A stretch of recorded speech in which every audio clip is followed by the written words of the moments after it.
How far can a quiet father go when his own daughter sells the family's most treasured heirloom for pocket money, laughing off its legacy as just collecting dust?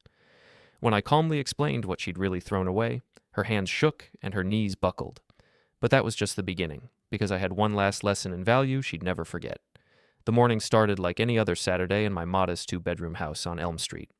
I'm Franklin Mercer. Most people call me Frank, and at 56, I've learned that peace is a precious commodity. As a high school science teacher, I deal with enough chaos during the week. Weekends are my sanctuary.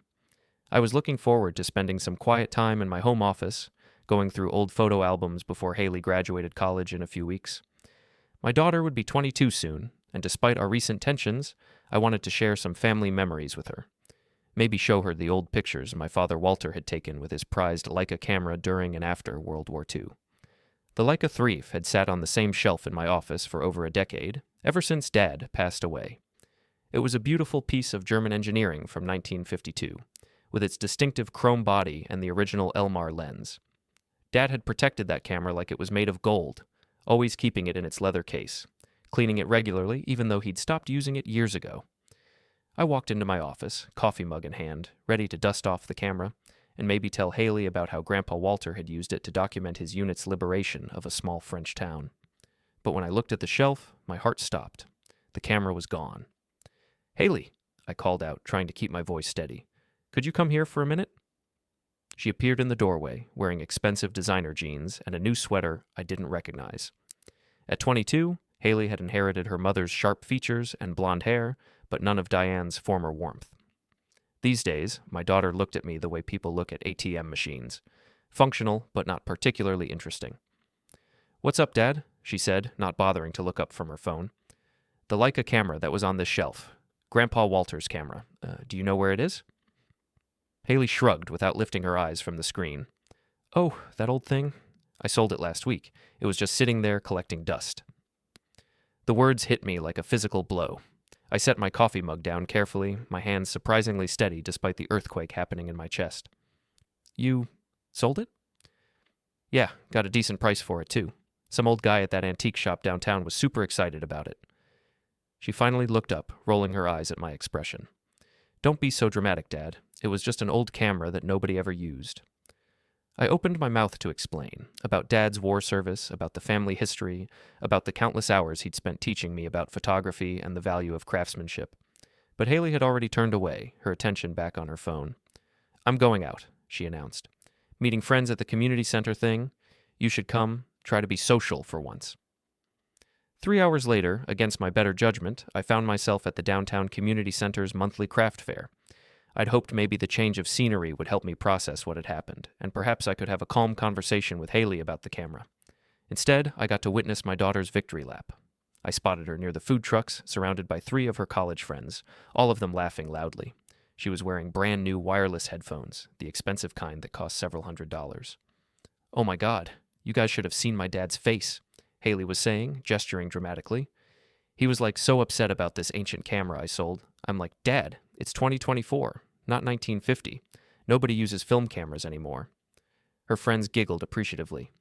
One of them, a girl with purple hair, asked, "How much did you get for it?" "Enough for these," Hailey tapped her new headphones. "Plus a shopping spree. I finally got something useful out of that old junk my dad hoards." "Your dad seems so old-fashioned," another friend observed. "Doesn't he still grade papers by hand?" "Oh, totally," Hailey laughed. "He's always going on about appreciating craftsmanship and family legacy. Like, hello? We live in the digital age. That camera was literally just taking up space." I stood there 20 feet away, holding a paper cup of lemonade and feeling invisible. Other people at the fair were starting to glance over at Hailey's group, drawn by their loud conversation. A few neighbors I recognized were within earshot. "My grandpa was apparently some kind of war photographer or whatever," Hailey continued, making air quotes. "Dad acts like that makes the camera some kind of sacred relic. It's so embarrassing." I cleared my throat and approached the group. "Hailey, could I talk to you for a minute?" She turned around, looking annoyed. "Dad, we're in the middle of something." "I just wanted to tell you about that camera, about why it meant so much to your grandfather." "Oh my God, not the war stories again," Hailey groaned, and her friends exchanged amused glances. "Dad, nobody wants to hear about ancient history. Can't you just be happy that I finally cleaned out some of your clutter?" The purple-haired friend whispered something to the others, and they all burst into giggles. I felt heat creep up my neck, but I kept my voice level. Your grandfather used that camera to document... Dad, stop. Hailey cut me off sharply. You're being weird and sentimental in front of my friends. The camera is gone, I spent the money, end of story. Maybe you should focus on living in the present instead of obsessing over things that belong to people who are gone. The silence that followed was deafening. Even her friends looked uncomfortable now. I could see Mrs. Henderson from down the street pretending not to listen while she examined handmade jewelry at a nearby booth. I nodded slowly, my face burning with humiliation. I see. Well, I'll let you get back to your friends. As I walked away, I heard one of them say, Wow, your dad is really sensitive about old stuff. Tell me about it, Hailey replied. He needs to get a life. That evening, I sat in my home office staring at the empty shelf where the Leica had lived for so many years. I pulled out my laptop and started browsing local antique dealers' websites, hoping against hope that I might find it. On the third site I checked, Eugene Daly's Vintage Collectibles, I found a listing that sent a chill through me. There it was, a 1952 Leica IIIf with original Elmar lens, described as being in excellent condition with clear provenance. The asking price was $3,200. My hands trembled as I reached for my phone to call the shop. Monday morning in the high school teacher's lounge felt like a refuge after the weekend's emotional devastation. I sat across from Miles Gordon, my oldest friend, and the school's automotive technology instructor. At 57, Miles had the weathered hands of someone who'd spent decades working on engines and the straightforward manner of a man who'd never learned to sugarcoat the truth. She sold what now? Miles asked, nearly choking on his coffee. Dad's Leica, the one from the war. I stirred my coffee absently, watching the cream swirl into brown spirals. $3,000 it's worth, maybe more. She got a few hundred and bought headphones. Miles set down his mug with a sharp clink. Franklin, that girl has been walking all over you since the divorce. When are you going to grow a backbone? I'd heard variations of this speech from Miles for years, but it stung more than usual today. She's my daughter, Miles. She's young, she makes mistakes. Young? Frank, she's 22, not 12, and this isn't a mistake, it's a pattern. Miles leaned forward, his voice dropping to the tone he used when a student was about to fail his class. Remember last Christmas when she borrowed your credit card for that ski trip? Or when she cleaned out your savings account for that summer program in Europe that she quit after 2 weeks? I did remember. I remembered a lot of things I'd been trying not to think about. That afternoon, I drove home and sat in my office, surrounded by photo albums and memories. I pulled out the thick album labeled Walter Mercer, 1943-1955, and opened it carefully. The black and white photographs were still crisp after all these years, each one a testament to my father's skill and the Leica's precision. Here was Dad in his army uniform, standing next to a jeep in what looked like a French village. Here were the liberated townspeople, their faces a mixture of joy and exhaustion. Here was a series of photos documenting the reconstruction efforts, children playing in rubble, old men rebuilding walls, women hanging laundry from bombed-out windows. But it wasn't just the war photos. The album continued through the 1950s, showing Dad's transition to civilian life. Pictures of my mother in her wedding dress, taken with that same Leica. Photos of me as a baby, then a toddler, then a young boy learning to ride a bike. Every major moment of our family's early history had been captured through that camera's lens. I remembered being 8 years old, standing on a wooden crate in Dad's makeshift darkroom in the basement, watching images slowly appear in the developer solution like magic. Photography isn't just about taking pictures, Frankie, Dad had said, his voice soft in the red-lit darkness. It's about preserving moments that matter. This camera has seen history, real history. Someday it'll be yours to protect. Why is it so special, Dad? He'd smiled and ruffled my hair. Because it's not just a camera. It's a witness. And witnesses deserve respect. After Dad passed, I'd inherited more than just the Leica.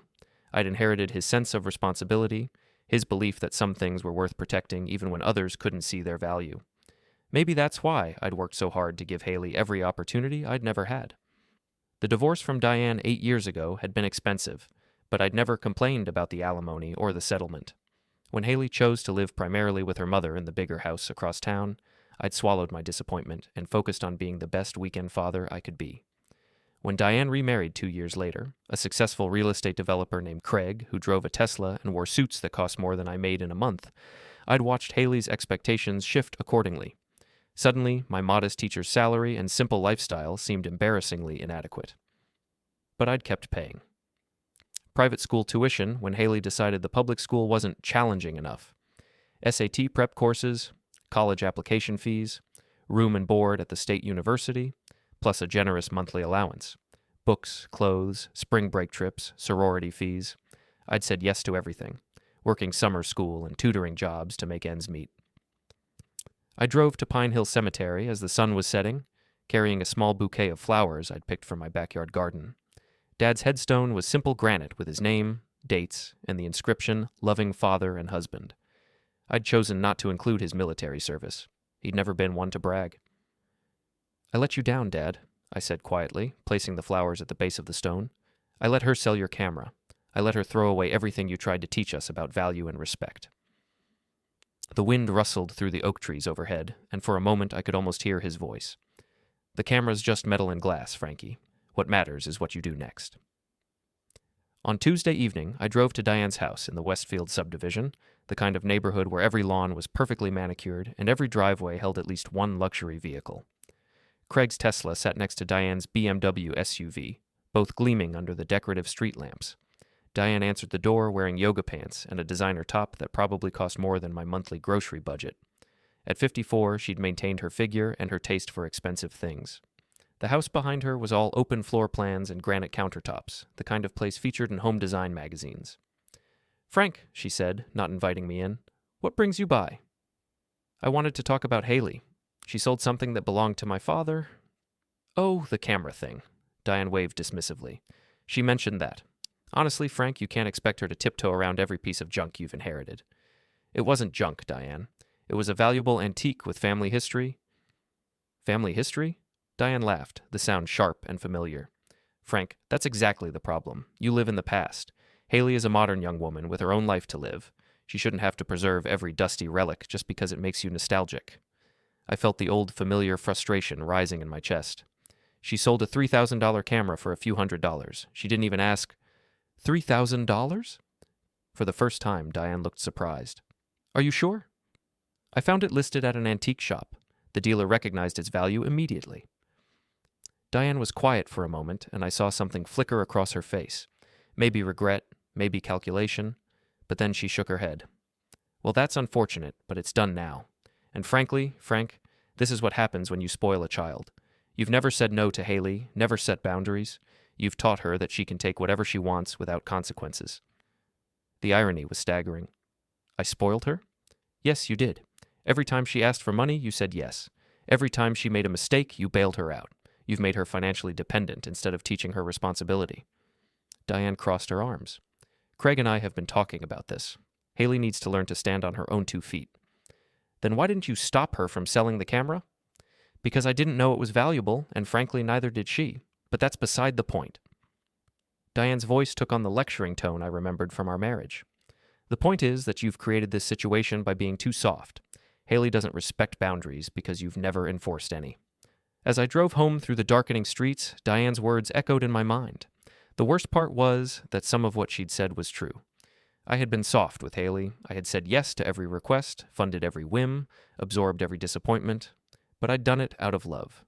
After the divorce, after watching Hailey choose her mother's bigger house and more exciting lifestyle, I'd been terrified of losing her completely. So I'd become the parent who never said no, never made demands, never imposed consequences. My phone buzzed with a text from an unknown number. "Mr. Mercer, this is Eugene Daly from Vintage Collectibles. I believe you called about a Leica camera? I have something you need to see. Can you come by the shop tomorrow?" I stared at the message for a long time before typing back, "I'll be there." Eugene Daly's Vintage Collectibles occupied a narrow storefront between a used bookshop and a cafe in the historic downtown district.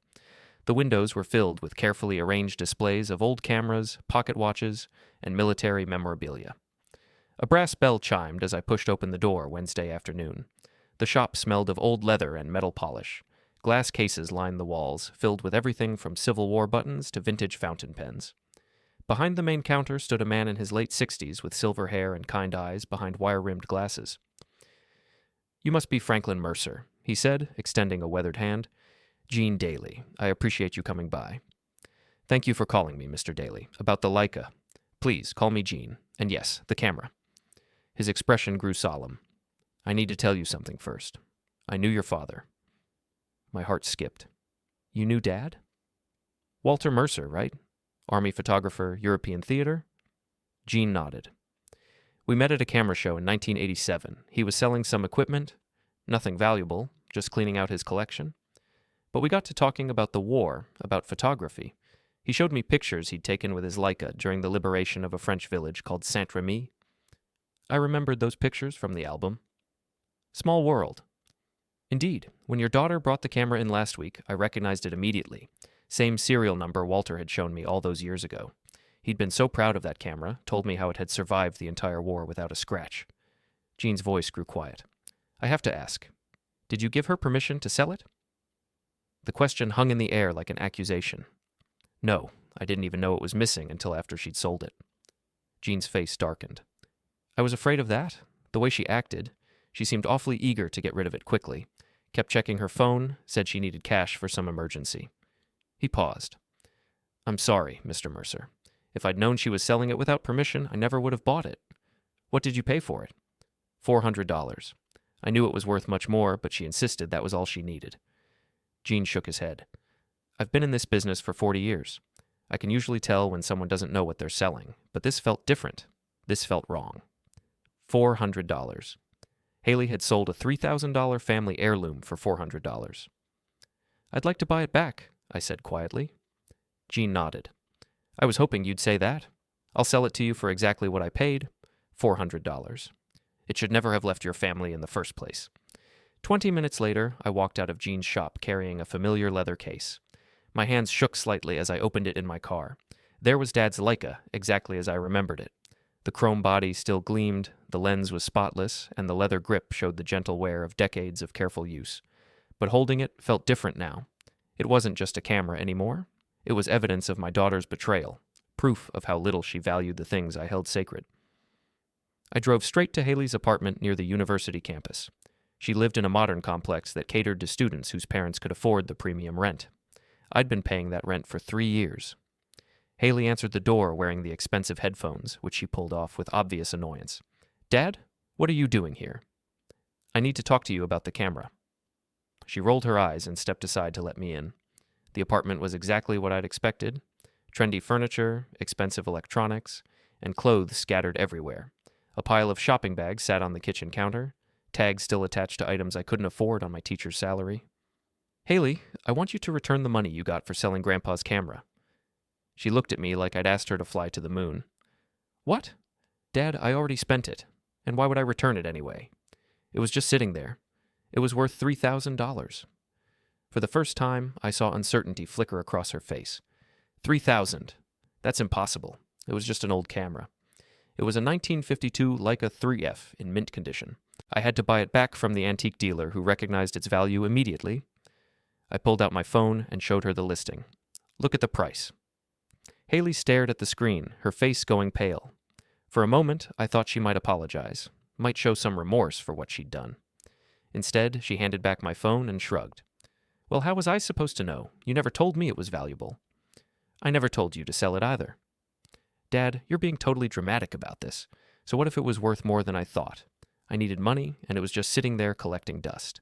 You act like I committed some kind of crime. You sold something that didn't belong to you without asking permission. In most places, that is a crime. Hailey's eyes flashed with anger. Are you seriously threatening to call the police on your own daughter over some stupid camera? I'm asking you to take responsibility for your actions. Return the $400, and we'll call it even. No. The word was flat, final. I'm not returning anything. I used that money for things I needed, and I'm not going to feel guilty about it just because you're obsessed with old belongings from the past. I looked around the apartment, at the designer clothes, the expensive electronics, the pile of new purchases on the counter. What exactly did you need $400 for, Hailey? That's none of your business. It is when you stole from me to get it. I didn't steal anything. Hailey's voice rose to a shout. It was in your house, and I live there too sometimes. I had every right to. You had no right. My voice remained calm, but something cold was settling in my chest. None at all. Hailey crossed her arms and glared at me. Fine. Think whatever you want. But I'm not giving you any money, and I'm not apologizing for getting rid of something that was just taking up space. Maybe you should focus on your living daughter instead of idolizing a camera that belonged to someone who's gone. I stood up slowly, the Leica case in my hand. I see. Good. I'm glad we understand each other. Hailey put her headphones back on. You can let yourself out. Thursday afternoon, I found myself following Hailey at a distance as she walked through the university bookstore. I wasn't proud of it, but I needed to see how she'd spent the money she'd refused to return. I watched her browse the clothing section, picking up university-branded sweatshirts and accessories. She moved through the store like someone with unlimited funds, never checking price tags, never hesitating before adding items to her basket. At the electronics counter, she examined phone cases and portable chargers. I saw her pull out a credit card, one of the cards I'd given her for emergencies, and make a purchase without a second thought. The total came to $180 for sweatshirts and phone accessories. Money that should have been returned to me was being spent on things she could easily live without. I followed her to the campus cafe where she met two friends and ordered elaborate coffee drinks that cost more than I typically spent on lunch. She was laughing, carefree, showing off her new purchases like someone celebrating a windfall. My dad was being so weird about this old camera, I heard her tell her friends as I sat at a nearby table, hidden behind a newspaper. Like, it's just a thing, people are gone, their stuff becomes clutter. That's how life works. I don't know why he's so obsessed with keeping every piece of junk from the past. Parents are so sentimental, one of her friends agreed. My mom still has my baby teeth in a box somewhere. Exactly. It's like they can't let go of anything. Meanwhile, I'm trying to build my own life, and he wants me to be a museum curator for people who aren't around anymore. I folded the newspaper carefully and left the cafe, my decision crystallizing with each step. That evening, I sat at my kitchen table with a stack of bank statements, canceled checks, and financial records spread out before me. The numbers told a story I'd been avoiding for years. Hailey's private school tuition, $48,000 over 4 years. College tuition and fees, $76,000 over 3.5 years. Room and board, $32,000. Monthly allowance, $500 per month for 42 months. Emergency funds, spring break trips, sorority fees, and miscellaneous expenses, approximately $18,000. Total investment in my daughter's education and lifestyle, $195,000. I pulled out my laptop and began researching university financial aid policies, student loan options, and procedures for withdrawing parental support. The information was readily available. Apparently, I wasn't the first parent who'd reached this crossroads. As I read through the documentation, my phone buzzed with a text from Hailey.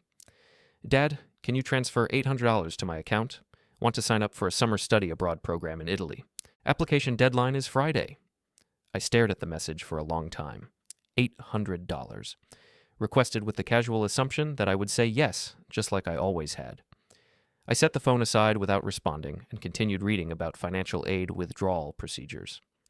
The next morning, I drove to First National Bank and requested a complete history of all transfers to Hailey's accounts over the past 4 years.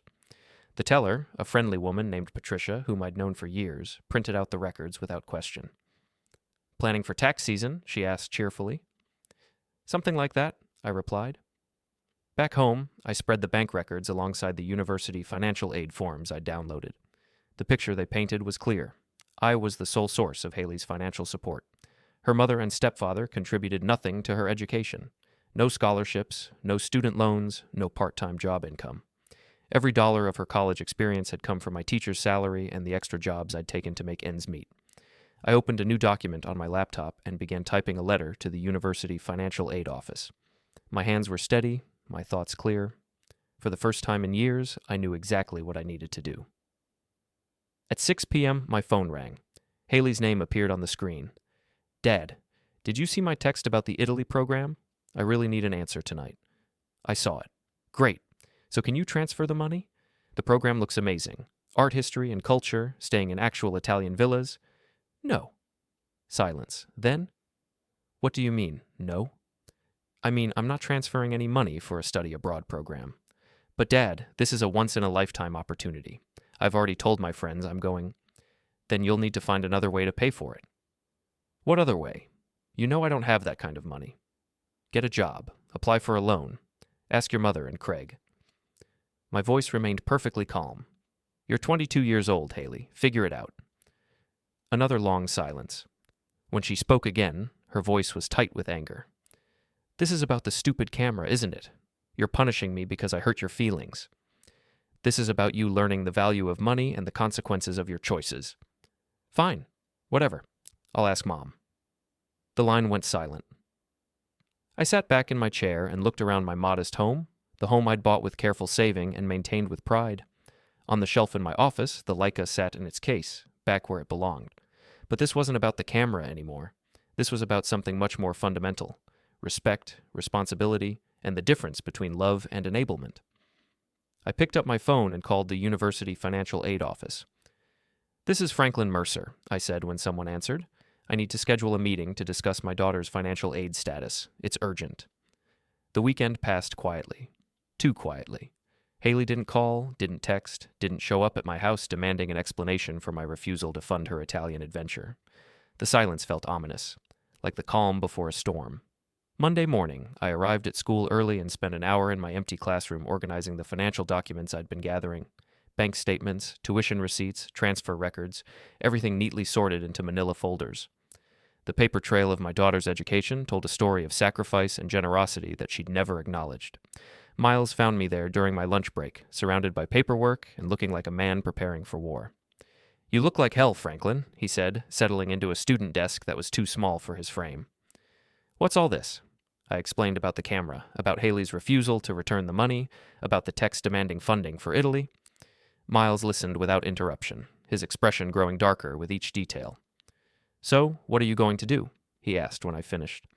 "I'm going to stop paying for her education." Miles raised an eyebrow. "Just like that?" "Not just like that. I've been thinking about this for days. She doesn't value what she's given because she's never had to work for it. Maybe it's time she learned what things actually cost." "And you think cutting off her tuition is going to teach her that lesson?" I looked down at the financial records spread across my desk. "Miles, I've spent nearly $200,000 on her education and lifestyle over the past 7 years. $200,000? And her response to my asking for $400 back, money she got by selling something precious to me, was to tell me to get over it." "Wow," Miles whistled softly. "I knew you were generous with her, but $200,000. Every penny of it. Her mother and stepfather haven't contributed a dime." I picked up a bank statement showing the monthly transfers. She has no idea what financial sacrifice looks like because I've shielded her from it completely. Miles was quiet for a moment, studying my face. "You sure about this, Frank? Once you pull that trigger, there's no going back. She might never forgive you." "She might not, but at least she'll understand that actions have consequences." That afternoon, I drove to Murphy's Tavern, a quiet bar downtown where Miles and I sometimes went to decompress after particularly difficult days at school. It was the kind of place where teachers could afford the drinks, and nobody bothered you if you wanted to sit quietly and think. Miles was already there, nursing a beer and grading automotive shop homework. He looked up when I slid into the booth across from him. "You still planning to go through with it?" he asked. "I am." "Good." Miles set down his pen and looked at me seriously. "You want to know what I really think? I think you should have done this years ago. That girl has been treating you like a walking wallet since the divorce, and you've let her get away with it." I was trying to be a good father. Frank, good fathers set boundaries. They teach their kids about respect and responsibility. What you've been doing isn't parenting, it's enabling. I took a long sip of my beer, tasting the bitterness. Diane said the same thing, that I'd spoiled her by never saying no. "Broken clock, right twice a day," Miles muttered. "Diane's got her own problems, but she's not wrong about that. Hailey doesn't respect you because you've never given her a reason to. She's going to hate me. Maybe, but right now she doesn't respect you, and that's worse than hate. At least hate means you matter enough to have strong feelings about." We sat in comfortable silence for a while, watching the early evening news on the bar's television. A story about rising college costs flashed across the screen, and I found myself thinking about all the parents struggling to give their children opportunities they'd never had.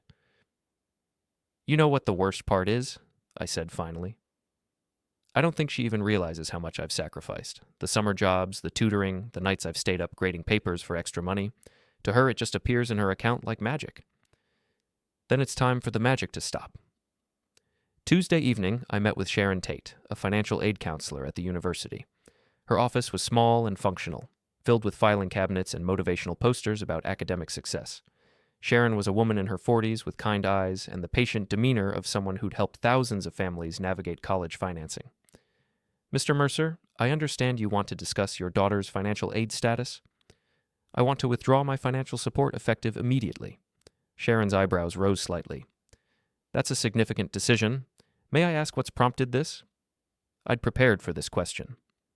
My daughter has demonstrated a pattern of financial irresponsibility and disrespect for family values. I believe she needs to learn independence and accountability. I see. Sharon pulled up Hailey's file on her computer. Looking at her records, you've been her sole source of financial support throughout her college career. No scholarships, no loans, no work-study income. Withdrawing your support would leave her with very few options. What options would she have? Student loans, certainly. She could apply for need-based grants, though those are limited for students in their final semester. She could also seek employment or consider taking a break from school to work and save money. Would she be able to graduate this semester? Sharon scrolled through the file. Not without alternative funding. Her tuition balance for the current semester is $8,400, due in full by the end of next week. Without that payment, she'd be withdrawn from classes. I felt a moment of doubt, a father's instinct to protect his child from hardship. But then I thought about the Leica, about Hailey's casual dismissal of my feelings, about her assumption that money would always be available regardless of her behavior. What would I need to do to officially withdraw my financial support? Sharon opened a desk drawer and pulled out several forms. These documents would remove you as a financial guarantor and notify the university that you're no longer responsible for her educational expenses. Once filed, the responsibility would transfer entirely to her. I took the forms, my hands steady. How long do I have to decide? The tuition deadline is Friday. If payment isn't received by then, she'll be automatically withdrawn from her classes. And if she wanted to re-enroll later?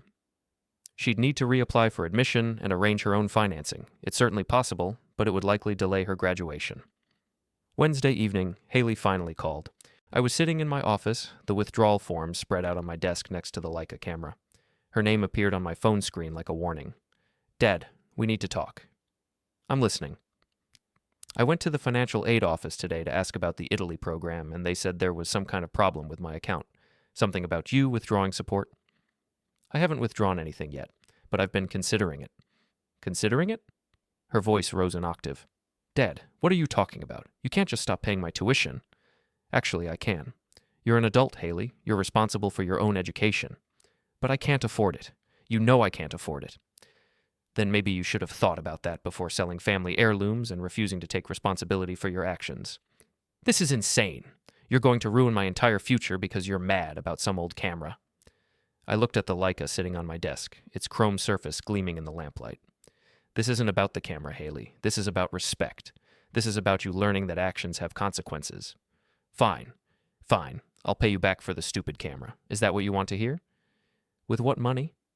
Silence. Then, I'll get a job. I'll work it off. You've had 3.5 years to get a job. You've chosen not to. Because I've been focused on my studies. Your studies and your social life and your shopping and your spring break trips and your sorority activities. My voice remained calm, factual. You've had plenty of time for everything except work. Dad, please. I'm sorry, okay? I'm sorry I sold the camera. I'm sorry I didn't ask permission. I'll make it right, I promise. For a moment, I wavered. This was what I'd wanted to hear, wasn't it? An apology, a promise to make things right? But then I remembered her standing at the craft fair, laughing about my sentimentality with her friends. I remembered her flat refusal to return the money, her dismissal of my feelings as dramatic. I'm glad you're sorry, Hailey, but sorry isn't enough anymore. What do you mean? I mean you need to learn what it's like to be responsible for your own life, to work for what you want instead of expecting it to be handed to you.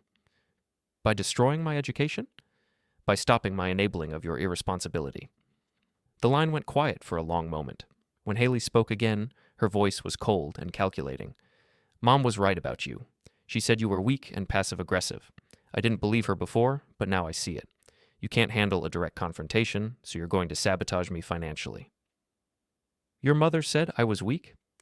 She said you never stood up for yourself during the marriage, and you're not standing up for yourself now. You're just being manipulative and petty. The irony was breathtaking. And what would standing up for myself look like, in your opinion? I don't know. Having an honest conversation instead of threatening my future. We are having an honest conversation. This is me standing up for myself. No, this is you having a tantrum because your feelings got hurt.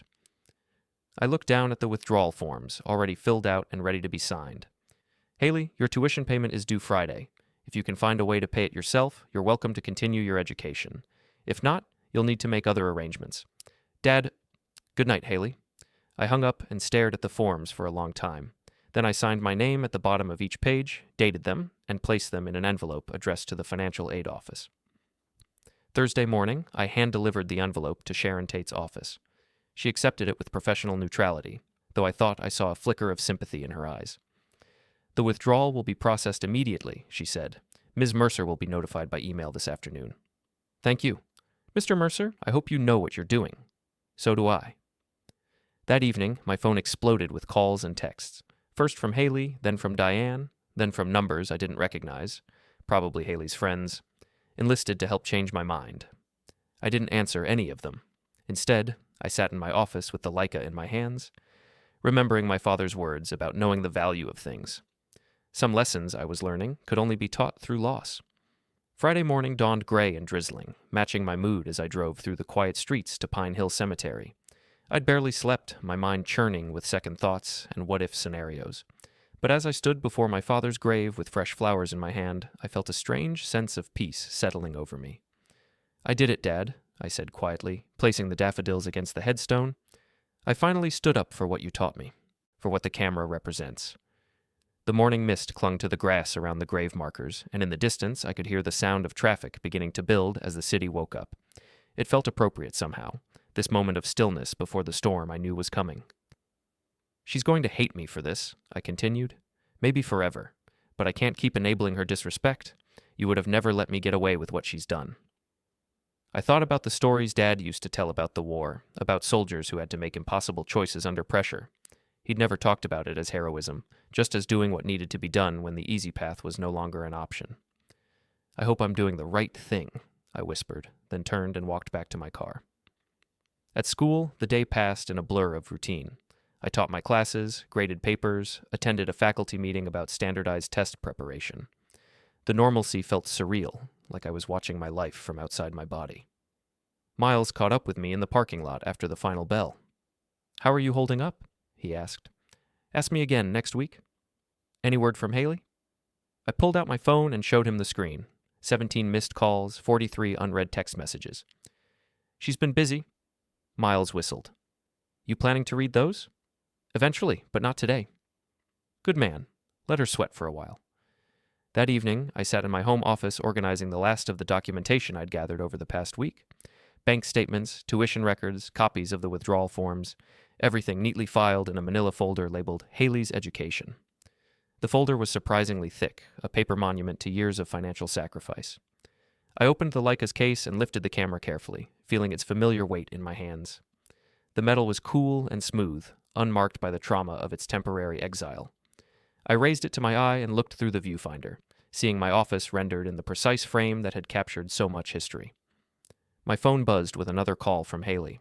I let it go to voicemail, then listened to the message a few minutes later. "Dad, please call me back. I've been trying to reach you all day.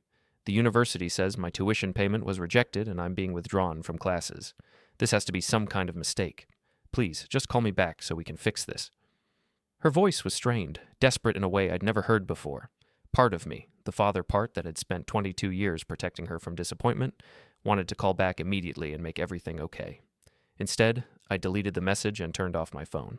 Saturday morning brought an unexpected visitor. I was having coffee in my kitchen when I heard a car door slam in my driveway, followed by sharp knocking on my front door. Through the peephole, I saw Diane standing on my porch, her face flushed with anger. "Franklin, open this door right now." I considered pretending I wasn't home, but that felt too much like hiding. I opened the door but didn't invite her in. "Diane, what the hell do you think you're doing?" She pushed past me into the living room, her designer heels clicking angrily on my hardwood floors. "Hailey called me crying last night. She says you've cut off her tuition payments?" "That's correct." "Are you out of your mind? She graduates in 6 weeks." "She graduates if she can find a way to pay for her final semester." Diane spun around to face me, her eyes blazing. "This is about that stupid camera, isn't it? You're sabotaging our daughter's future over some piece of junk." "It's not junk, and this isn't about the camera." "Then what is it about?" "It's about Hailey learning responsibility. It's about her understanding that actions have consequences." Diane laughed harshly. "Responsibility? Or Frank, she's 6 weeks away from graduating college. This isn't the time for life lessons. When would be the time? After she graduates and expects me to fund her lifestyle indefinitely? After she gets married and assumes I'll pay for the wedding? When exactly does she learn to stand on her own? She's our daughter. She's an adult who sold a family heirloom without permission and refused to take responsibility for it. Diane's expression shifted from anger to calculation. How much was the camera worth? $3,000. She sold it for $400. For a moment, Diane looked genuinely shocked. Then she shook her head. Fine, I'll write you a check for $400. Problem solved. Now restore her tuition payments. No. No? Frank, I'm offering to solve this. You're offering to enable her, just like I've been doing for years. The money isn't the point anymore. And then what is the point? I walked to my office and returned with the folder of financial documents. I spread them out on the coffee table like evidence in a trial. The point is that I've spent nearly $200,000 on Hailey's education and lifestyle over the past 7 years. $200,000, Diane. And when I asked her to return $400 that she got by stealing from me, she told me to get over it. Diane stared at the papers, her face going pale as she absorbed the numbers. $200,000? Every penny documented. Tuition, room and board, monthly allowance, emergency funds, spring break trips, sorority fees, all of it from my teacher's salary while you and Craig contributed nothing. We didn't know you were keeping track. I wasn't keeping track for revenge. I was keeping track because that's what responsible people do with their finances. I gathered up the papers. Hailey has never had to work for anything in her life. She's never had to budget, never had to choose between things she wants, never had to understand the value of money. And the result is a young woman who thinks she can take whatever she wants without consequences. Diane sank into my couch, looking suddenly older. Frank, I know she can be entitled sometimes, but cutting off her education is extreme. Is it? She's 22 years old. Most people her age are working full-time jobs and supporting themselves. But she's so close to graduating. Then she'll find a way to finish. Student loans, part-time work, help from you and Craig. The options exist. She's just never had to explore them because I've always been her safety net. Diane was quiet for a long moment, staring at the floor. When she looked up, her expression was resigned. She's not going to forgive you for this. Maybe not, but at least she'll learn to respect the value of what she's given. And if she doesn't? If she just drops out and never finishes college? I thought about that possibility, feeling the weight of it in my chest. Then that will be her choice, and she'll live with the consequences of it. Diane left without another word, and I spent the rest of Saturday in my garden, pulling weeds and trying not to think about the phone calls and text messages I was ignoring. The physical work felt good, grounding me in simple tasks that had clear beginnings and endings. Sunday evening, I finally turned my phone back on. The screen immediately lit up with notifications, missed calls, voicemails, text messages, even a few emails. I scrolled through them quickly, noting the progression from confusion to anger to desperation in Hailey's messages. The most recent text, sent just an hour earlier, was different in tone. Dad, I've been thinking about everything you said. Can we meet tomorrow to talk? I want to understand what you need from me. I stared at the message for a long time. It sounded more mature than anything I'd heard from her in years. Less demanding, more reflective. Part of me wondered if this was genuine growth or just a new strategy to get what she wanted. I typed back, I'll meet you at the University Financial Aid Office tomorrow at 2 p.m. Bring documentation of any alternative funding sources you've arranged. Her reply came immediately. Why the Financial Aid Office? Because that's where your educational future will be decided. Monday morning, I woke early and dressed carefully in my best suit, the navy blue one I wore to parent conferences and job interviews. I wanted to look professional, authoritative. This wasn't going to be a casual father-daughter chat. I arrived at the university at 1:45 p.m. and checked in with Sharon Tate's office. She was expecting me, having received a call from Hailey requesting the meeting.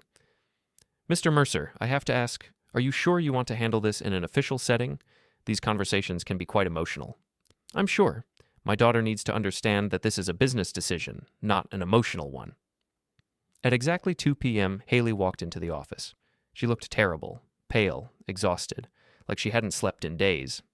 She was wearing jeans and a simple sweater instead of her usual designer clothes, and I noticed she wasn't wearing the expensive headphones. Dad, she said quietly, taking the seat next to mine. Hailey. Sharon cleared her throat. Ms. Mercer, your father has requested this meeting to discuss your financial aid status. As you know, his financial support has been withdrawn, leaving you responsible for your remaining tuition balance. Have you been able to arrange alternative funding? Hailey looked down at her hands. I applied for student loans, but they won't cover the full amount, and the processing time means I can't get the money before the deadline. What about employment income? I don't have a job. I've never had a job. Family assistance? Hailey glanced at me, then back at Sharon. My mother and stepfather said they can't help right now. They have their own financial commitments. Sharon nodded sympathetically. I understand this is a difficult situation. Without payment by Friday, you'll be withdrawn from your current classes. You could potentially re-enroll next semester if you arrange financing, but it would delay your graduation. How long would the delay be? At least 1 semester, possibly longer depending on course availability. I watched Hailey absorb this information, seeing the reality of her situation finally hitting home. For the first time in her adult life, she was facing a problem that couldn't be solved by asking me for money. Dad, she said quietly, I know you're angry about the camera, and I know I handled it badly, but please don't let that destroy my future. This isn't about anger, Hailey. This is about accountability. Then tell me what I need to do. Tell me how to fix this. I reached into my briefcase and pulled out the folder of financial documents, spreading them across Sharon's desk just as I had at home with Diane. Do you see these papers, Hailey? She nodded, looking confused. These represent every dollar I've spent on your education and lifestyle over the past 7 years, nearly $200,000. Every tuition payment, every monthly allowance, every emergency fund transfer, all documented. Hailey stared at the papers, her face growing paler. I didn't realize it was that much. Because you never asked. You never wondered where the money came from, never considered what I might be sacrificing to provide it. Dad, I'm grateful. No, you're not. Grateful people don't sell family heirlooms without permission. Grateful people don't refuse to take responsibility when they make mistakes. Grateful people don't demand money for luxury trips while dismissing their father's feelings as dramatic.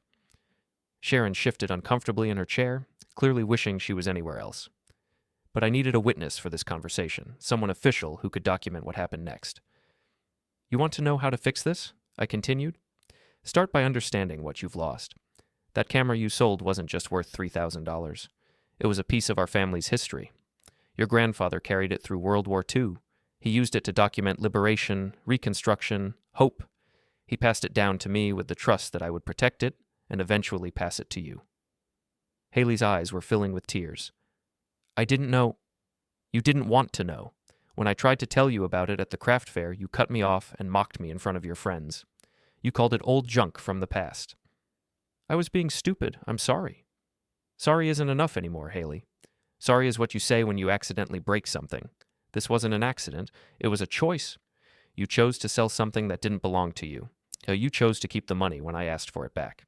You chose to dismiss my feelings and demand more money for Italy. I could see her hands starting to tremble as the full weight of her situation became clear. She looked at Sharon, then back at me, desperation creeping into her voice. Dad, please. I'll pay you back for the camera. I'll get a job. I'll work every day until I've earned back every penny you've spent on me. Just don't let me lose my degree when I'm so close. With what job skills? What work experience? What understanding of what a dollar is actually worth? I'll learn. I'll figure it out. You'll learn by figuring it out, starting now. The silence in the room was deafening. Hailey's breathing was becoming shallow, and I could see her legs shaking under the table. Sharon was staring at her computer screen, trying to give us privacy while remaining professionally present. Ms. Mercer, Sharon said gently, you do have options. So student loans for future semesters, work-study programs, payment plans. It's not the end of your education, just a different path. But I'll lose this semester, Hailey whispered. Yes, I said. You will. And maybe that will teach you what it feels like to lose something valuable. Hailey looked up at me, and for the first time in years, I saw real fear in her eyes. Not the manufactured drama she used when she wanted something, but genuine terror at the prospect of facing consequences for her actions. Dad, she said, her voice breaking, I can't afford to go to school without your help. I can't afford my apartment, my car payments, anything. I don't know how to live without your money. Then you'll learn, just like millions of other young adults learn every day. But what if I can't? What if I fail? I looked at my daughter, really looked at her, and saw not the entitled young woman who had been taking my support for granted, but a frightened girl who had never been forced to grow up. Part of me wanted to relent, to write the check and make her problems disappear, but I thought about the Leica sitting on my office shelf, about my father's lessons on the value of things, about the years of enablement that had brought us to this moment. Then failing will teach you something that my money never could. Hailey's composure finally cracked completely. Her hands were shaking so badly she had to clasp them together, and her legs gave way, causing her to slump in her chair as the reality of her situation hit her like a physical blow. "Please," she whispered, tears streaming down her face. "Please don't do this to me." I stood up, gathering the financial documents and placing them back in my folder. "I'm not doing this to you, Hailey. I'm doing this for you, and for the memory of a man who understood that some things are worth more than money." I turned to Sharon. "Thank you for facilitating this meeting. The withdrawal stands." As I walked toward the door, I heard Hailey call out behind me, her voice desperate and broken. "Dad, wait, please." But I didn't turn around. I walked out of that office and into the hallway, leaving my daughter to face the first real consequences of her adult life. The lesson I'd been trying to teach her for 22 years would finally begin. I walked through the university corridors with steady steps, my briefcase in hand and the weight of 22 years of fatherhood settling on my shoulders like a familiar coat. Behind me, I could hear muffled voices from Sharon Tate's office, Hailey's desperate questions and Sharon's professional responses about loan applications and withdrawal procedures. The hallway was busy with students hurrying between classes, their faces bright with the optimism of youth and the security of knowing their futures were funded. None of them looked at the middle-aged man in the navy suit walking past them. None of them knew they were witnessing the end of one young woman's assumption that money would always appear when she needed it. I pushed through the heavy glass doors of the administration building and stepped into the crisp afternoon air. The campus stretched out before me, manicured lawns, modern buildings, students lounging on benches with their laptops and expensive coffee drinks. It was a world I'd helped fund but never truly belonged to, a world where my daughter had learned to take without giving, to consume without creating, to demand without appreciating. My phone buzzed in my pocket, but I didn't check it. I knew it would be Hailey or Diane or one of Hailey's friends enlisted to change my mind. The campaign to restore her funding would begin immediately, with tears and promises and desperate bargaining. But the decision was made, the papers were filed, and the consequences were now in motion. I drove home slowly, taking the long route through downtown past Gene Daly's antique shop. Through the window, I could see him helping an elderly customer examine a vintage pocket watch, his patient expertise evident in every gesture. He understood the value of things that had survived time and carelessness. He understood what it meant to preserve something precious. At home, I walked directly to my office and opened the Leica's case one more time. The camera sat in its custom-fitted foam padding, every surface gleaming with careful maintenance. I lifted it gently and held it up to the window, watching the afternoon light play across its chrome body. "It's done, Dad," I said quietly to the empty room. "She'll learn what you tried to teach us about value. Maybe not today, maybe not tomorrow, but she'll learn." I placed the camera back in its case and locked it carefully. Then I sat down at my desk and opened my laptop to check my bank account. For the first time in 7 years, there would be no tuition payment, no emergency transfer, no monthly allowance. The money would stay in my account, earning interest instead of funding entitlement. The silence in my house felt different now, not empty, but peaceful. The phone would ring, the messages would pile up, the pressure to relent would be enormous. But I'd crossed a line I'd never crossed before, and there was no going back. Outside my office window, I could see Mrs. Henderson working in her garden, her careful hands tending to flowers that would bloom because she'd given them exactly what they needed. Not too much water, not too little sun, just the right balance of care and discipline. Some lessons, I realized, could only be learned through loss, and some gifts could only be appreciated after they were gone. The Leica sat on its shelf, a witness to history and a guardian of memory, finally safe from hands that had never learned to value what they held. The lesson had begun.